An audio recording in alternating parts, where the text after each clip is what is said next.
If your plan is to not be broke in your 20s and 30s and 40s, this video is for you. What's up? My name is Vana Jarabek. I am a real estate agent, investor, not want to be broke in my 20s here in Seattle, Washington. I make a lot of real estate content on TikTok, Instagram, YouTube, everything. My name of the game and mission online is to help you and empower you with the information to become rich. I have found a lot of success in the real estate field. I started up in real estate when I was 18 years old. I'm now 21, I'm almost 22. And I have found real estate to be an amazing vehicle to start building wealth, as have a lot of other people. I've been so fortunate to get to know and learn in this field and create my plan to become rich by my late 20s and 30s. And so today I'm sharing my 10 tips to start building wealth in real estate in your late teens, early 20s, any age really, but focusing on my generation because that's where I have the most experience, what I can speak on the most, how to get started in real estate and get on the path of passive income and building wealth. So let's get into it. Now, the name of the game of having wealth in real estate is really owning real estate. You have real estate under your name that is contributing to your net worth and ideally giving you cash flow every single month passively so that you can live and retire off property. Now, there are so many kinds of real estate and buying strategies. You could buy single family, multifamily, commercial real estate, self-storage, mobile home parks. There's all kinds of things you can do. And for the purposes of this video and what is my own personal strategy, basically there are two strategies that I figure are like the easiest way for young people to get into real estate, and they are house hacking and stacking. So number one, house hacking. This is buying property, living in one unit or one room, and then renting out the other units or rooms so that you can live for very low, maybe even cash flow, and just start buying property that's going to appreciate and contribute to your net worth in the future. And the magic of house hacking is stacking, which is buying a new property every year with an owner-occupied loan. So the reason house hacking is so great, especially for younger people, is because you don't need a lot of money to start this. You can buy property with an owner-occupied loan where you can put as little as 0 to 5% down to get into the house, and then you can repeat this strategy every single year. That's kind of the rule on owner-occupied loans. You have to live in it for a year, but after that, you can do whatever you want. And we'll go a little deeper into this later in the video after we talk about some tips. But stacking is basically taking advantage of that owner-occupied loan, the 12-month ownership rule, living in it rule, then moving out and buying another one. So basically buying a new house every year for 0 to 5% down. So these are the strategies we're talking about in this video. And over the next 12 tips, they're basically going to be the 12 steps to getting into your first house hack property. First step to start building wealth in real estate in your 20s, make a plan. I break this down into 4 points. Number one, decide how you want to live. Number two, what strategy are you going to use to get there? Is it going to be house hacking? Is it going to be seller financing apartment buildings? Is it going to be Airbnb? And then number three, identify the resources that are going to help you, then take full advantage. What books are you going to read? What people are you going to talk to? What groups are you going to associate yourself with? How are you going to get there? It is really that simple. Once you create what we call a business plan or an investing plan, then from that you can break it down into the basic steps of what am I going to do every single day to move towards that goal. If I say I want $30,000 of gross income coming in every single month, and it's going to take me roughly 12 rental units in Seattle to get that, then what am I going to do every single day to make the money, get qualified for the loan, identify the property, buy it, move in, do it all again, get it done. Number two, if you want to build wealth in real estate, it's going to be very, very important to educate yourself. Depending on the investing strategy you choose, you want to educate and surround yourself 100% with that. Get super obsessed with your investing strategy and learn everything you can about it. Don't let the learning and overanalyzing paralyze you into not taking action, but definitely expose yourself to new knowledge all the time. My favorite books for investing are The Big Book on Rental Property Investing by Brandon Turner, Buy, Rent, Rehab, Refinance, Repeat by Mr. David Green, and then The Multifamily Millionaire, co-written by Brandon Turner. So this one's gonna help a lot with your house hacking. This one's gonna help a lot if you choose to BRRRR in the future, which is a big strategy I focus on if you follow me on Instagram and TikTok. And then just general knowledge right here. Oh, another book that I like is How to Buy Real Estate with No and Low Money Down. I think that's what it's called, by Brandon Turner, also a Bigger Pockets book. Anything by Bigger Pockets is so good. You guys get on the forum, listen to the podcast. It is so good. You get to hear real life experience from people and experts, 100% recommend. Number three, to get started on your real estate journey, you wanna build your credit. So this one's gonna be important to get qualified for like the house hacking strategy, Spur, you're gonna need credit. Stacking, you're gonna need credit, etc. There are very few instances in real estate where a good credit score is not helpful. And I really love preaching credit on the younger generation. As boring as some of them find it, it is so important to build your credit worthiness, because this is how people are evaluating whether you deserve to be loaned $500,000, $1 million, $10 million for your investment. So if you want to be able to turn your money into more money, borrow against your assets, take the coveted other people's money that people always talk about to turn it into more cash, you're gonna want a great credit score. The good news is that building credit is very by the book. It's not terribly complicated. There's only a few things you really need to do to make sure that your credit is slowly coming up. A few of them being, you wanna open or have a few credit cards open. There can be a little bit of stigma around credit cards. A lot of people will say they're not good, don't open them, they're just taking all your money, they're high interest. Having credit cards is not a bad thing, it's a very good thing. Spending too much on your credit cards and over-utilizing and over-leveraging is a bad thing. You want to have multiple credit lines open so that bureaus and lenders can see that you have diverse credit. You don't want to spend too much of them. Only utilize 10 to 30% of your credit limit. If your credit limit spends $6,000, shoot to spend only $600 to $1,200 on it. Then pay that credit card in full every month. The smartest practice with credit cards is to treat them like debit cards. Don't spend more than you have. So pay everything back on time, in full, and then build your credit history. So as soon as you can, 18 years old, some cases you can even get started sooner if you go on your parents' credit cards, utilize 10 to 30%. Even if you don't use it, having it open is going to help your credit score. Auto and home loans are also beneficial to your credit score, but for younger people, younger generation, credit cards are an amazing place to start. Some of my favorite cards are the Chase Sapphire Reserve. The Discover credit card is great for students and teenagers. Airline cards, I love airline cards. And then once you're making a good amount of money, Amex is a great credit card to have. Not totally related to your credit, but a huge bonus of credit cards is that you can get points back that you can turn into cash or travel. And I use that to the max, I'll tell you what. Tip number 4, to start building your wealth in real estate, you need to make some money. So like I said, you can get into properties for pretty cheap, but if you have your sights set higher, you want to be like me, full-time in real estate, investing, selling real estate, you need to make a lot of money to buy some property. Now this could be through your corporate job, could be through a trade. Besides those two, to make a lot of money at a young age is to go into sales. Real estate sales, car sales, home improvement sales. Sales is one of the highest earning, lowest barrier to entry jobs. You can also make money online. I made a lot of money as a real estate agent and wholesaling, so that's my wheelhouse. I have other videos on how to become a real estate agent, how to make money, how to do wholesaling, etc. Point is, it's very helpful to make a lot of money when you're buying real estate. I would say the secret to sales is knowing people, being likable, and solving problems. You can't sell someone on a problem they don't have, but you can sell someone on a problem that they didn't know they had.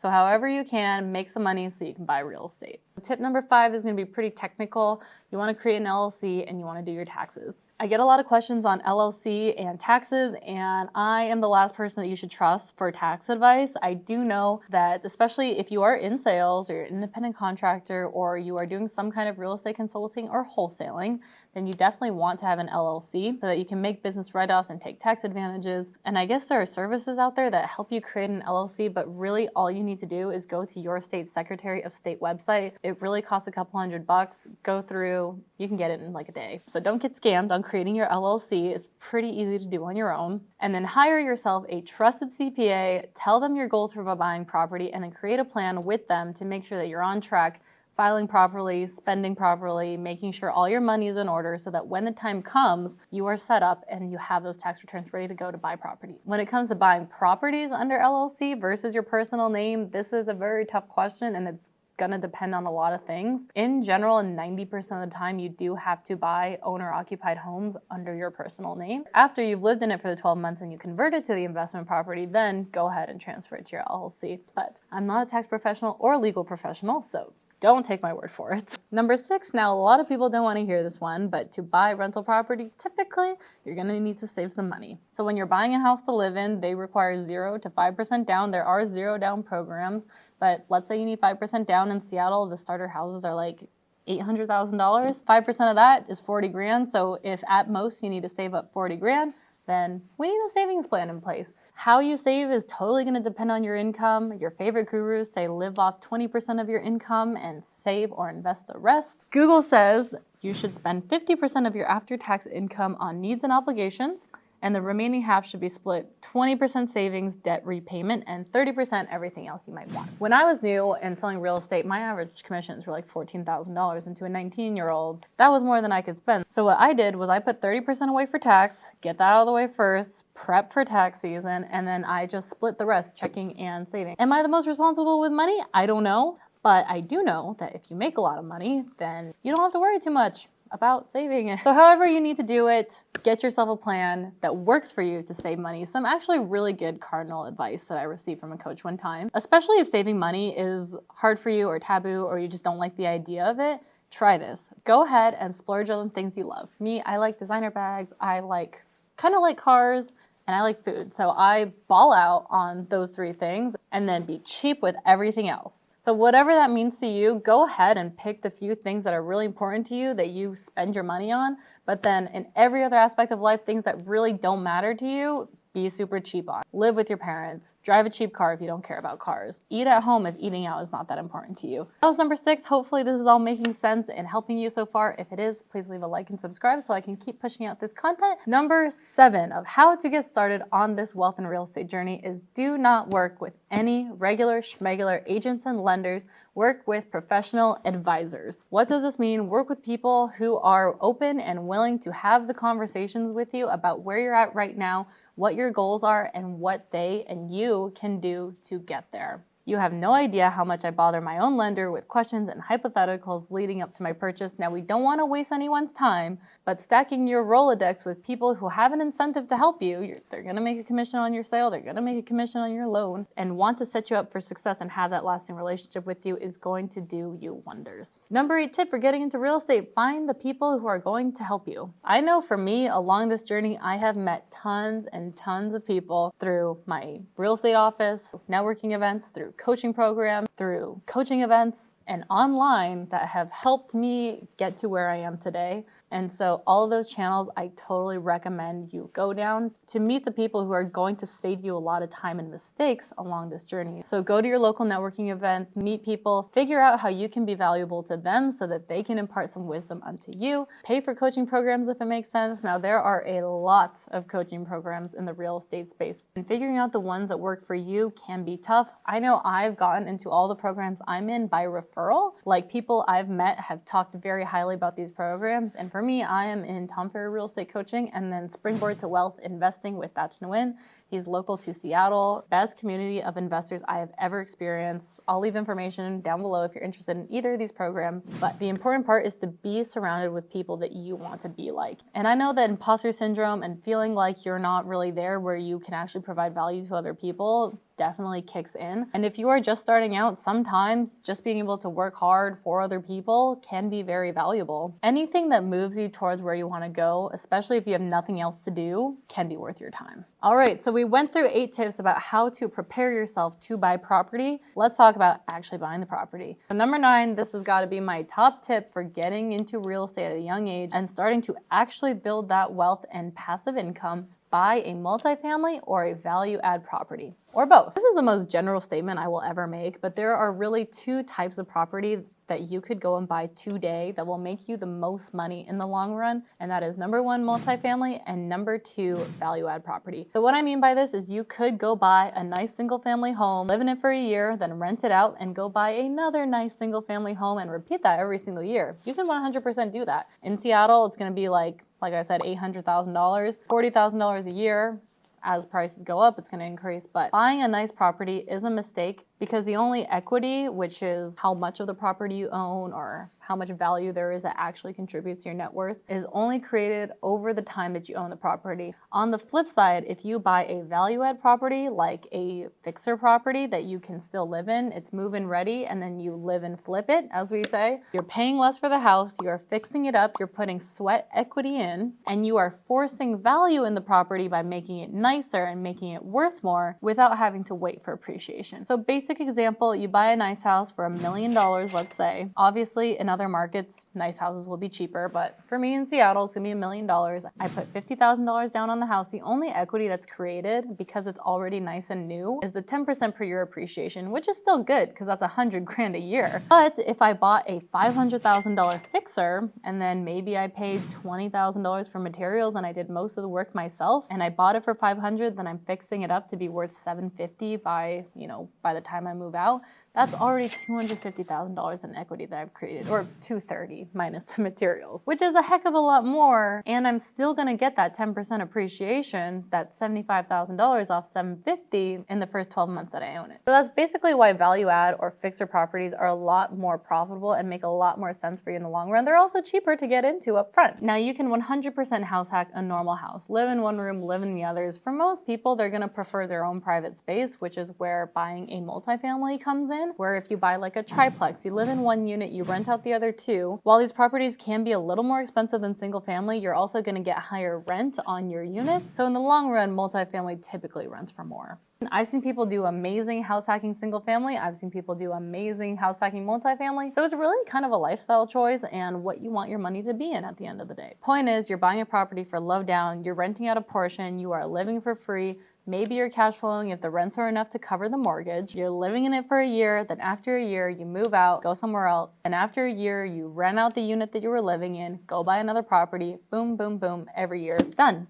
And if you do that, you guys, you can realistically retire off this strategy in like 5 years. If you buy a fourplex every single year, and I have another video that's like totally about house hacking. These were just the 12 tips, but now I'm going on a whole rampage. But if you buy a fourplex every year for 5 years, and each unit in your fourplex, which is 4 units, is renting out for $2,000 each, and you buy 4 fourplexes over 5 years, that's 20 units, at $2,000 per unit, that's 40 grand in gross rental income. Then you're done. Start at 20, go until you're 25. I'm gonna do it, you should do it. Let's just end there. Go get started on your real estate journey.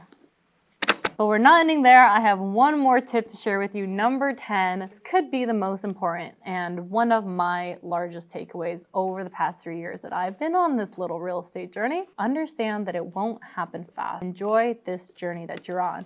I mean, like I said, if you're only in this for 5 years, that's only 5 years you've been doing this, and then you're free after. So you might as well enjoy the buildup that it took to get there. And I don't know if I'm making this sound too easy, but the truth is that if you start early, it can be. All you need to do is save up that money, make sure your credit's in order, have some employment, go buy houses, make smart decisions. If you make smart decisions, you don't have to live like you're broke to save money, suffer through some job that you hate when you know it's going to be temporary. There is a pretty clear path that you can take, save money, build your credit, buy a house, buy another house, etc. But in between, there's going to be downfalls, there's going to be risk, things are going to come out of left field that you weren't expecting. All kind of stuff is going to happen to you, but really just know that these are the best days. This is what you're working so hard for. Do not give up when it gets difficult, and remember what you're doing it for. I always say motivation is BS. Having a really strong why is going to be that motivation and the reason that you get up every day and work so hard to create the future that you want for yourself. So with that being said, those are my 10 tips on getting started in real estate investing, how to become a great real estate investor, and one of the easiest methods that I know how. Like I said, I am on this exact journey. This is all from experience, and I am far from being there, but I love creating content, helping you guys get on this wave and sharing what I know and what I learn along the way. So follow me on Instagram, TikTok, everything. I'm on it. Thank you so much for watching this video. Leave a like and subscribe so you stay updated on the journey, and I will see you in the next one.